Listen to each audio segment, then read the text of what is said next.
समस्त को नमस्कार। आपण बर्तमान जहाँ देखुंत ये हूँ आज जेरूसालेम आ स्क्रीन आपड़ जहाँ देखुंत ये हूँ रास्ता उपरे चलुवा एक ट्रेन। आपड़ के देखी ट्रेन रास्ता उपरे चलवाटा तेज देखु माने ये एमती एक रोड ए रोड रे गाड़ी मोटर भी चली पार ता सहित ट्रेन भी चली पार अर्थात ट्रेन रो रास्ता भी तैयारी होती जोटा कि सड़क उपर अच्छे। ये ट्रेन नुहे ट्रेन भली देखापी एक ट्राम्प बोली कह जाए। आउ ए ट्राम्प जरिया आपण गोटे जगार आउ गोटे जगह को आपण जीवासिया करें। आ बाइबल रिलेटेड जत सब जगह अच्छे आपण ए ट्राम्प जरिया गोटे जगार अन्य जगह को आपण जापर। तेबे ख्रीष्टरे प्रिय भाई और भनी माने ये हूँ आजिर मार्केट आजिर जेरूसालेम मार्केट एमिति आपण देखंतु। आउ एठार मध्य विभिन्न भेराइटी जिनस मिले।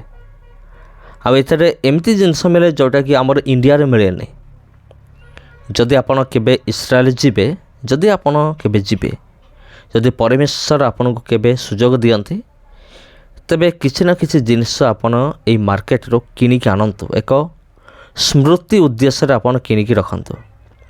ये एक सुडंग भली तैयारी करा जाइछि आपण देखि पारुथिबे। एटार गाड़ी मोटर भी जीवाशय करि परिबे ता सहित लोक माने भी जीवाशय करि परिबे पाद चल रास्ता सहित। किंतु बड़ बड़ ट्रक जाई परिबो नाही। 3 चकिया 4 चकिया जान जाई परिबो आराम रे। आ एठार गोटे गेट मते रही अछि। आ गेट केतले खोला हुए केतले बंद हुए सेटा मते जणा नाही। जदि आपण केबे जानती आपण थरे पचारि के बुझी नेबे। ये हूँ आजिर जेरूसालेम सहर बा आजिर जेरूसालेम एमिति देखा जाए। आपण देखंतु ये हूँ आजिर जेरूसालेम। आपण को किपरि लागुची कमेंट करके निश्चित भाव जनातु। आ वीडियो आपण को भल लागुची कि नाही आपण जनइबे निश्चित भाव में। आ एठी विदेश मध्य अनेक लोक मैंने आसते कारण देखो प्रिय बंधुगण ये जगह को कहीं लोक मैंने आसते विदेश कारण यही देश में उद्धारकर्ता प्रभु जीशु ख्रीष्टर जन्म से निमंत आसते। आपण भल भाव जानते आम पृथ्वी रे जेते देश अच्छी सबु देशर लोक मैंने अल्प हो बहुत हो से माने प्रभु जीशु ख्रीष्टर को विश्वास करते। यार अर्थ होची माने पृथ्वीर प्रत्येक देश रे सुसमाचार पहुँची सारी किंतु प्रत्येक पाखरे पहुँची नहीं किंतु प्रत्येक देश रे सुसमाचार पहुँची सारी से समस्ते इंटरेस्ट रखती आग्रह प्रकाश करती जे अमनकर उद्धारकर्ता प्रभु जीशु माने जो देश जन्म होते थोड़े से देश चलो आम देखिकी आसवा। तबे प्रिय बंधुगण इस्राएल देश को आपण किपरि जिबे एई विषय गोटे स्पेशल वीडियो मोर चैनल रे अछि। आपण चैनल को जाइकी आपण देखि परिबे किबा जदि आपण कमेंट करिवे तबे मु आउ रे वीडियो बनाई देबी स्पेशल इस्राएल देश को नेकी। इस्राएल देश आपण किपरि जिबे केते खर्च हबो केमिति रहिबे केमिति बुलिबे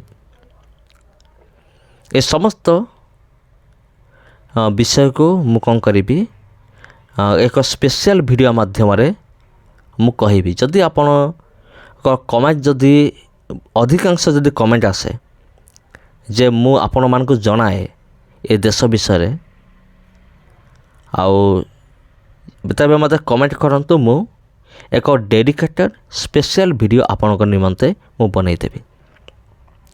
ए सब देखिले लागुची एठारे एक उत्सव पालन करा होछि।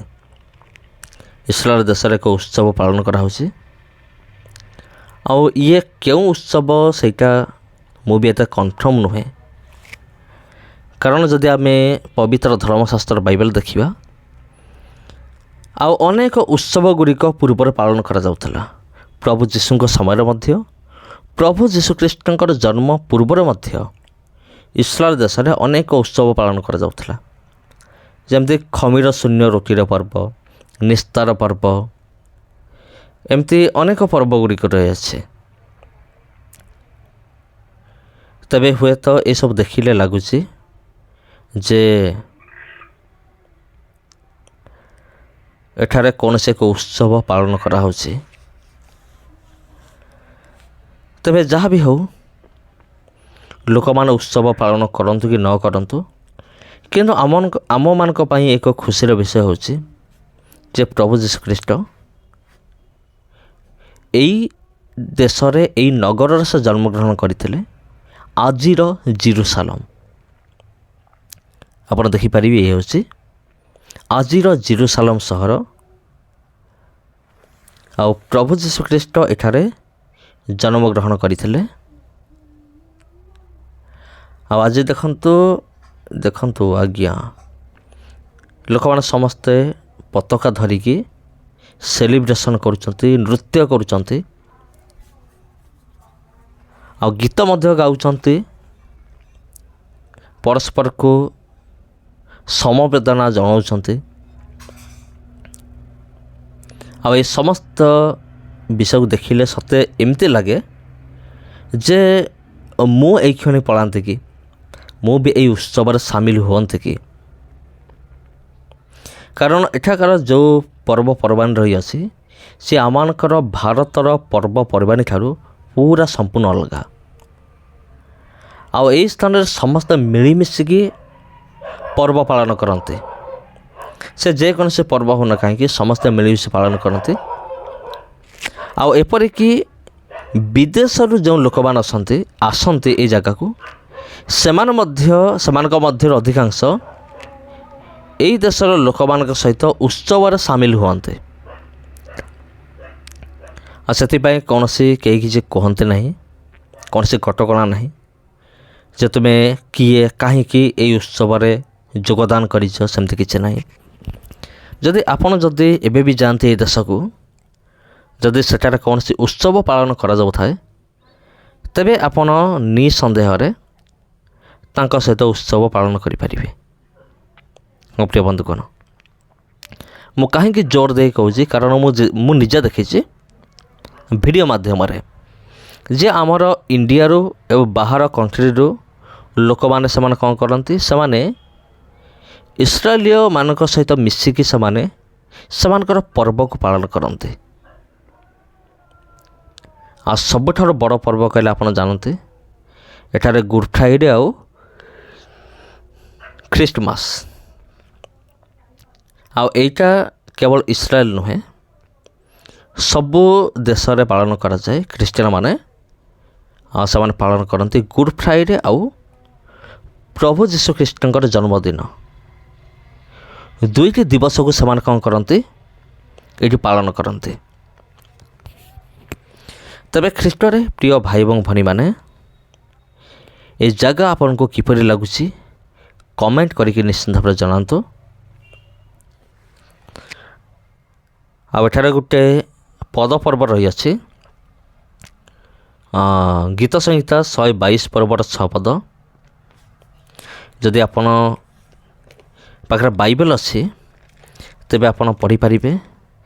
ଗୀତ ସଂହିତା 122 ପର୍ବର 6 ପଦ, pray for the peace of Jerusalem. 122ର 6 ପଦ ଲେଖା ହେଉଛି, ଜେରୁସାଲେମର ଶାନ୍ତି ପାଇଁ ପ୍ରାର୍ଥନା କର। ଯେଉଁମାନେ ତୁମକୁ ସ୍ନେହ କରନ୍ତି ସେମାନେ ଅଶେଷ ଉନ୍ନତି କରିବେ। ଜେରୁସାଲେମର ଶାନ୍ତି ପାଇଁ ପ୍ରାର୍ଥନା କର।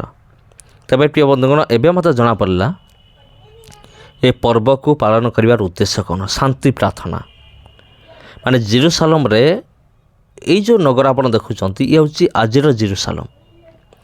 ଆଉ ଏଇ ଜେରୁସାଲେମରେ ଯେମିତି ଲୋକମାନେ ପରସ୍ପର ଶାନ୍ତିରେ ରହିବେ, ଯେମିତି ଭଲରେ ରହିବେ, ସେଥି ନିମନ୍ତେ ଏହି ଶୋଭାଯାତ୍ରା ଇଏ ହେଉଛି ଏକ ପ୍ରାର୍ଥନାର ଶୋଭାଯାତ୍ରା।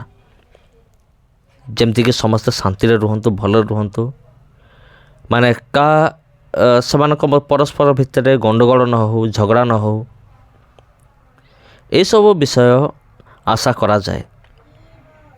ଆଉ ଇସ୍ରାଏଲ ଦେଶର ପତାକା ଧରିକି ଲୋକମାନେ କ'ଣ କରନ୍ତି? ପରିକ୍ରମା କରନ୍ତି, ସହର ପରିକ୍ରମା କରନ୍ତି।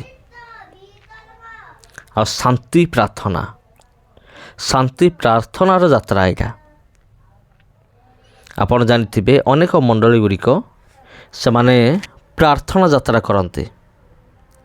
ସେମାନେ ଚାଲି ଚାଲି ସେମାନେ ମନେ ମନେ ପ୍ରାର୍ଥନା କରୁଥିବେ, ତାକୁ କୁହାଯାଏ ପ୍ରାର୍ଥନା ଯାତ୍ରା। ଆଉ ଇଏ ଯେଉଁ ଯାତ୍ରା ଇଏ ହେଉଛି ଜେରୁସାଲେମର ଶାନ୍ତି ପାଇଁ ପ୍ରାର୍ଥନା ଯାତ୍ରା।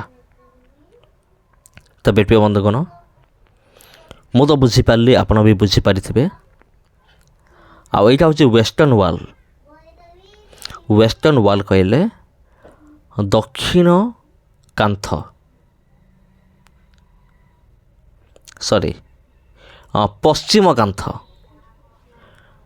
ପଶ୍ଚିମ କାନ୍ଥ।